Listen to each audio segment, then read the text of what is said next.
Supreme কোর্টের appeal বিভাগে নতুন নিয়োগ পাওয়া 2 বিচারপতি শপথ নিয়েছেন।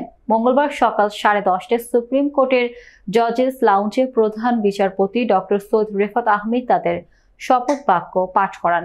শপথ অনুষ্ঠানটি পরিচালনা করেন registrar general doctor Aziz Ahmed Bhuiyan. এর আগে সুপ্রিম কোর্টের হাইকোর্ট বিভাগের বিচারপতি এ.কে.এম. আসাদুজ্জামান ও বিচারপতি ফারাহ মাহবুবে আপিল বিভাগে নিয়োগ দিয়েছেন রাষ্ট্রপতি। রাষ্ট্রপতির আদেশে গতকাল সোমবার এই বিষয়ে প্রজ্ঞাপন জারি করেছে আইন মন্ত্রণালয়ের আইন ও বিচার বিভাগ।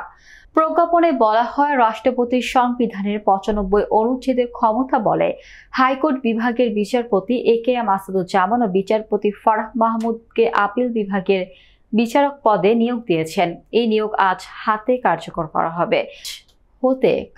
হবে। বিচারপতি এ.কে.এম. আসাদুজ্জামান রাজশাহী বিশ্ববিদ্যালয় থেকে এলএলবি ও এলএলএম ডিগ্রি অর্জনের পর 1983 সালে জেলা আদালতে আইনজীবী হিসেবে তালিকাভুক্ত হন।